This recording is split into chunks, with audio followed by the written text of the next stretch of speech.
Yesterday afternoon, Senator Ted Cruz made his third and final stop in Lubbock, Texas, in hopes that his Hub City constituents will get out and vote. The Office of Division of Diversity, Equity, and Inclusion hosts the Celebrate Diversity Awards banquet annually every fall. One of the most talked about races was for the Texas Senate seat. The result, Ted Cruz is our senator. Brave, heroic, proud, fearless.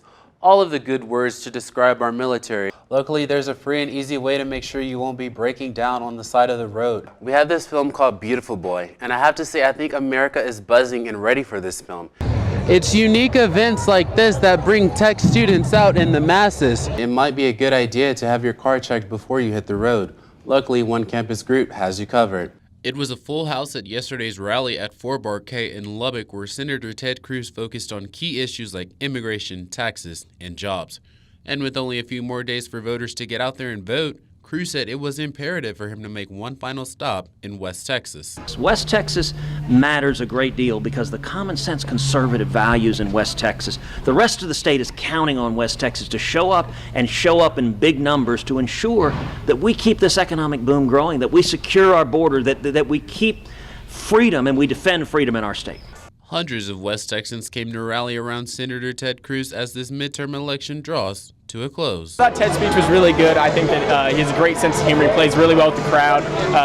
It's really a joy to get to see him speak and hear about what he has to say about the issues. And I'm really glad that he got to visit Lubbock again so we could all listen to him. Cruz, who is running against U.S. Representative Beto O'Rourke, took many shots at his opponent during yesterday's rally and compared the differences in their records. Mr. Cruz has some morals that I don't think Mr. Beto has, and Texas needs morals and not rhetoric, which is all I heard from Beto. During the rally, supporters listened and cheered as Cruz talked about hot-button issues, such as President Trump's proposed border wall. Oh, well, I think we should build a wall. I think it's one thing that I do support that Ted Cruz is running on. I think illegal immigration is something that should be stopped, and I think the most comprehensive way to ensure that we can do that is to build a wall. Cruz said with Election Day coming up, he is feeling very encouraged and that the momentum is with his campaign, which is titled Toughest Texas. And it is such a privilege to be a Texan, to be in a state, to be in a country where anybody can come from nothing and achieve anything. That's who we are. That's what we need to defend. After the Lubbock rally was over, Cruz went on to Amarillo, where he will be conducting 2 more rallies later this week. Don't forget that early voting ends this Friday and General Election Day is November 6th. Reporting from 4 Bar K for MCTV, I'm Jay McCully. Back to you guys. So today we're doing our field training exercises. So we're getting everybody outside in some actual tactical environment and let them learn the basic lanes and missions. Texas Tech ROTC put on their annual field exercise known as an FTX. The outdoor activity allows the cadets to showcase all they've learned so far and apply those skills on the field. Tech ROTC is one of the best programs in the Big 12 in my opinion. I feel like we continue to grow every single year. We have passionate young people that come in here and willing to learn, and we have a lot of experience and a lot of prior service who can shed some great experience. The Army has been protecting freedom in the U.S. since June 14, 1775. It's that freedom that led some of these cadets to serve their country. I have so much freedom and privilege just living here in America, and I wanted to return the favor in my best capacity. According to Visual Capitalist, there are nearly 200,000 troops currently deployed overseas in 177 countries.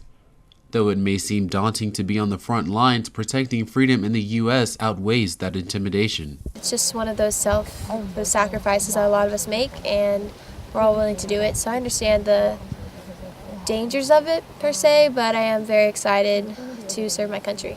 Cadet Battalion Executive Officer Slaughter says he hopes that his leadership role will have a lasting effect on the Army cadets.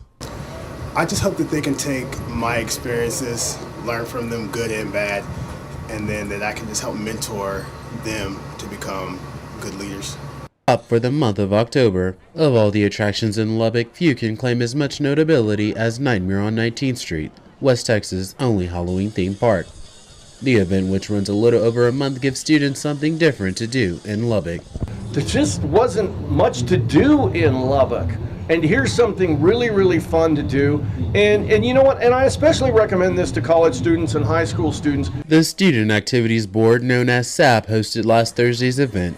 They offered free tickets to the first 300 students with a college ID. You know, we're like broke, so we obviously decided to come for free for their BFF day. So it's hashtag spooky season, so we're trying to get scared. Yeah, we got hashtag spooky tonight. We do. Yeah. It's unique events like this that bring tech students out in the masses, but you never know what might sneak up on you. After students finished the 1.25 mile journey, some expressed their gratitude for what they had just endured. Well, I got very terrified, and I feel like the first one was definitely better than all the other ones. It was very fun, very scary. I would definitely do this again next year if they had an event like this, like first 300 students getting for free. So I would recommend it to anyone too. While others offered some criticisms. Like, instead of masks, they could do like just the makeup, you know, put more attention to detail in it. Because the masks are really scary. Because obviously it's a person wearing masks, you know that. If you did not have a chance to make last Thursday's event, you still have time to head over to Nightmare on 19th Street. The last day to go will be November 2nd. For more information on ticket prices and times, visit nightmareon19thstreet.com. For MCTV, I'm Jay McCully.